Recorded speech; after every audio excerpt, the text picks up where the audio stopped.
फिर से आपका स्वागत है रीड बुक क्लब में। अगर आप चैनल पे नए हैं तो चैनल को सब्सक्राइब कर दीजिए, लाइक कर दीजिए और शेयर कर दीजिए। हेलो हाय दोस्तों, चलिए शुरू करते हैं आज के दिन एक और ही बेहतरीन ऑडियो बुक समरी के साथ, जिस बुक का नाम है लर्न टू अर्न। इस ऑडियो बुक समरी को हम दोस्तों चैप्टर बाय चैप्टर सुनेंगे। चैप्टर 1, हमें बचपन में स्कूल में बहुत कुछ सिखाया जाता है, जैसे अकाउंट्स, इकोनॉमिक्स, मैथमेटिक्स, साइंस, यहाँ तक कि कुकिंग और ड्राइंग भी।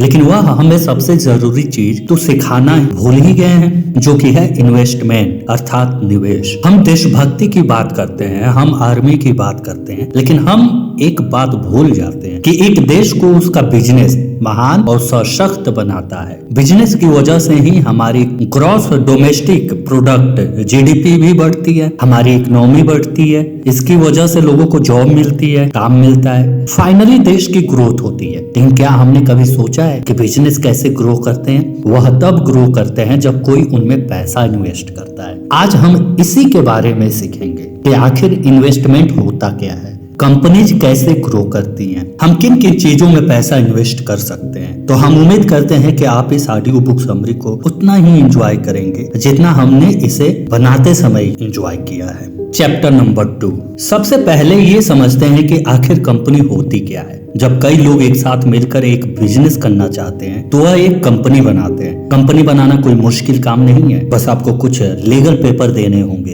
फीस भरनी होगी, फिर कंपनी बन जाती है। अब तो यह और भी आसान हो गया है। भारत सरकार ने केवल आधार कार्ड सबमिट करने पर ही कंपनी फॉर्मेशन की अनुमति दी है। कई लोग सोचते हैं कि कंपनी मतलब एक बिल्डिंग या एक ऑफिस होता है, लेकिन कंपनी कुछ ही लीगल पेपर का एक फोल्डर है। कंपनी एक अलग इंसान होता है, जैसे कि आप और मैं, जिसमें गवर्नमेंट सजा भी दे सकती है, उस पर फाइन भी लगा सकती है। इसका फायदा यह है कि मान लीजिए आपने एक कंपनी खोली, आपने उस कंपनी में 10,000 इन्वेस्ट किए, कल को उस कंपनी से कोई गलती हो जाती है तो केस कंपनी के ऊपर होगा, आपके ऊपर नहीं। इसमें आपका ज्यादा से ज्यादा 1 लाख का नुकसान हो सकता है। वही 1 लाख जो आपने कंपनी में इन्वेस्ट किया था, गवर्नमेंट आपके पर्सनल एसेट से जैसे घर, गाड़ी, गोल्ड नहीं ले सकती। यही कंपनी बनाने का सबसे बड़ा फायदा है कि आप लिबर्टीज लिमिट होती है, यानी कि आपकी लिबर्टीज लिमिट होती है, यानी आप उतनी ही चीजों के लिए हैं जितनी आपने इन्वेस्ट की है। इसलिए कंपनी के नाम के आगे लिमिटेड शब्द लगाया जाता है। अब टाइप ऑफ कंपनीज के बारे में जानते हैं। कंपनी 2 तरह की होती है। प्राइवेट कंपनी, प्राइवेट कंपनी उसे कहते हैं जिसमें आम पब्लिक पैसा इन्वेस्ट नहीं कर सकती।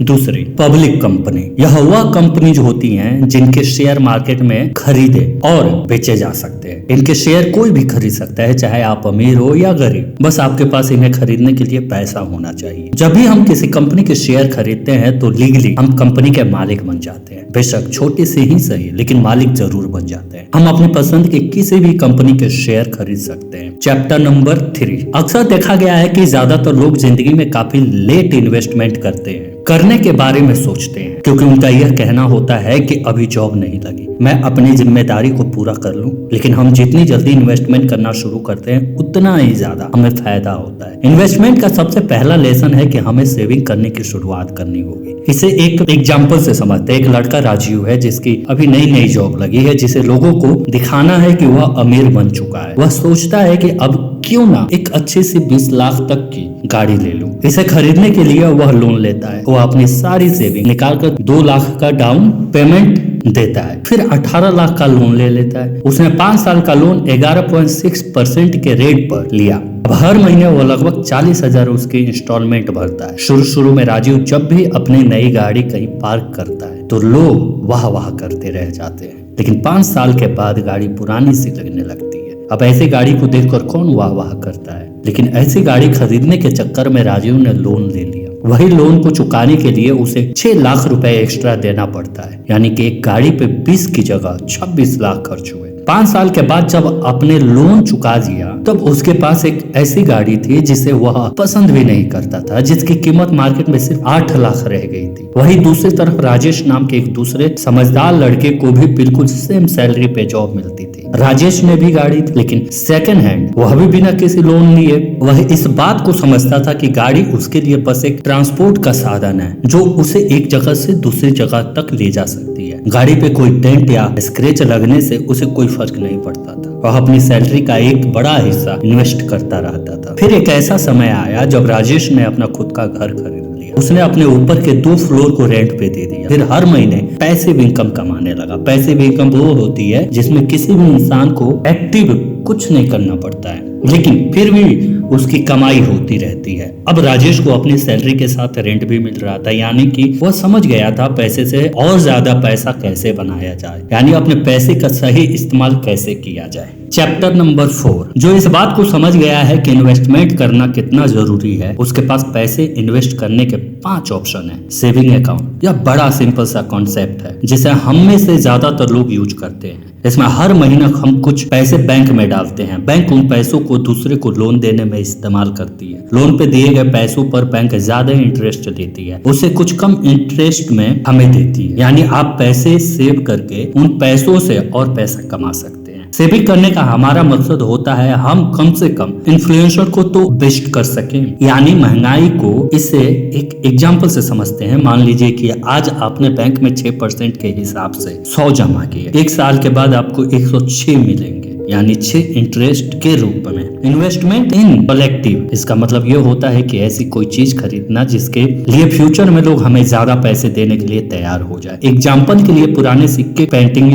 जब हम इन चीजों को इन्वेस्ट करते हैं तो हम सोचते हैं आने वाले समय में यह लोगों को ज्यादा अप्लाई करेगी। जैसे मोनालिसा की पेंटिंग, लोग हमें उसके लिए ज्यादा पैसे देंगे, लेकिन इसका सबसे बड़ा नुकसान यह हो सकता है कि यह सामान टूट जाए, जल जाए या चोरी हो जाए। ऐसे सिचुएशन में हमारी इन्वेस्टमेंट जीरो हो सकती है। हाउस एंड अपार्टमेंट, यह एक ऐसा इन्वेस्टमेंट है जिसे एक अच्छा इन्वेस्टमेंट कहा जा सकता है, क्योंकि इसमें हम अदर पीपल मनी, ओपीएम का इस्तेमाल कर सकते हैं, यानी दूसरों के पैसों को यूज करके अमीर बन सकते हैं। जिसका मतलब है कि इस तरह के इन्वेस्टमेंट के लिए लोन मिल जाता है। इसमें अक्सर लोग घर की पूरी कीमत का सिर्फ 20% डाउन पेमेंट अपनी जेब से खर्च करते हैं, बाकी 80% लोन से आता है। ज्यादातर लोगों का घर में इन्वेस्टमेंट करने का मकसद ये होता है कि उसे रेंट पर दे सके, जिससे उनकी रेंटल इनकम इतनी हो जाए कि वह लोन की इंस्टॉलमेंट से ज्यादा हो, ताकि उनकी जेब में लोन का एक भी खर्चा ना हो। देखा जाए तो उसे वह प्रॉपर्टी 20% जो उसने डाउन पेमेंट में दिया था उस पर मिली है। इतना ही नहीं, लोन चुकाने के बाद भी उसे उस घर से रेंटल इनकम मिलती रहेगी, यानी जिंदगी भर के लिए पैसिव इनकम। इसके साथ ही जब जब उसके घर की कीमत बढ़ेगी उसकी रेंट वर्थ भी बढ़ जाएगी। इन्वेस्टमेंट इन बॉन्ड्स, बॉन्ड्स बस एक कागज का टुकड़ा होता है जो ये कहता है कि अपने किसी को लोन दिया है, जिसे आपने लोन दिया है वह कब और कितने पैसे आपको देगा, क्योंकि सेविंग अकाउंट से ज्यादा इंटरेस्ट बॉन्ड से मिलता है, इसीलिए लोग बॉन्ड में भी इन्वेस्ट करते हैं। गवर्नमेंट से लेकर पब्लिक कंपनी सब हमें बॉन्ड्स बेचती है, यानी हमसे लोन लेती है। अगर हम रिस्क लेने से डरते हैं या हम सिक्योर माइंडसेट के हैं तो हम गवर्नमेंट बॉन्ड को खरीद सकते हैं, क्योंकि बैंक की तरह ही उनके पीछे भी गवर्नमेंट का सपोर्ट होता है। दूसरा ऑप्शन है पब्लिक कंपनी से बॉन्ड्स लेना। सबके मन में यह डाउट होता है कि अगर हमने किसी कंपनी के बॉन्ड खरीदे फिर वह कंपनी ही बंद हो गई तो क्या होगा। इस केस में हमारे पैसे तब भी सिक्योर होते हैं, क्योंकि अगर कंपनी का दिवाला निकल जाता है तब इस कंपनी के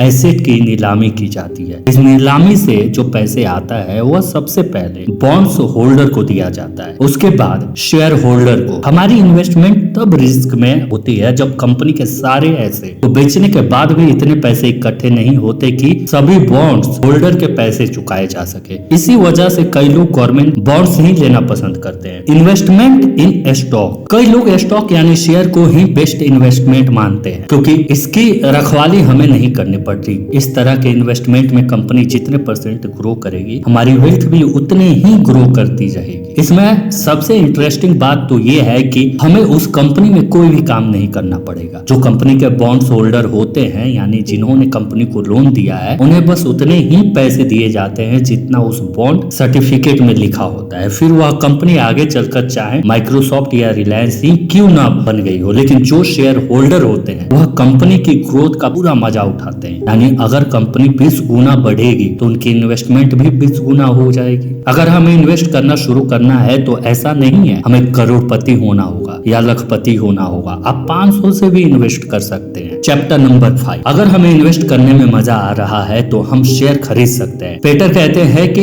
इसके लिए हमें MBA करने की जरूरत नहीं है। एक आम आदमी भी अपने लिए शेयर ढूंढ सकता है, यहाँ तक कि वह किसी फंड मैनेजर से ज्यादा रिटर्न भी कमा सकता है। ऑथर कहते हैं कि जो लोग खुद इन्वेस्ट करते हैं उन्हें 5 कैटेगरी में डिवाइड किया जा सकता है। पहली, डॉट्स इन्वेस्टर। यह वह लोग होते हैं जो गैस करते हैं, यानी तुक्का मारते हैं। उन्हें कंपनी के बारे में कुछ पता नहीं होता लेकिन फिर भी वो शेयर खरीद लेते हैं, सिर्फ ये सोचकर कि किसी दिन शेयर की वैल्यू बढ़ जाएगी। यह बिल्कुल एक लॉटरी का टिकट खरीदने जैसा है। इन्हीं लोगों को शेयर में नुकसान होता है। इन्हीं की वजह से लोग शेयर मार्केट के साथ नेगेटिव इमोशंस जोड़ देते हैं। दूसरी, हॉट टिप्स इन्वेस्टर। यह लोग पार्टी में आए हुए मेहमानों और दोस्तों से टिप्स लेते हैं। अगर कोई कहता है कि रिलायंस का शेयर के दाम बढ़ने वाले हैं, ले लो, ये सचमुच शेयर खरीद लेते हैं। तीसरी, एजुकेटेड इन्वेस्टर। इसमें ये टीवी पर बोलने वाले लोगों की टिप्स को सुनते हैं, हालांकि ये पिछली दोनों कैटेगरी से कुछ बेहतर होते हैं, फिर भी इसमें गलत डिसीजन लेने का चांस ज्यादा होता है, क्योंकि लाखों लोग इन्हीं टिप्स को सुनकर शेयर खरीद लेते हैं, जिसकी वजह से किसी को भी फायदा नहीं होता। चौथी,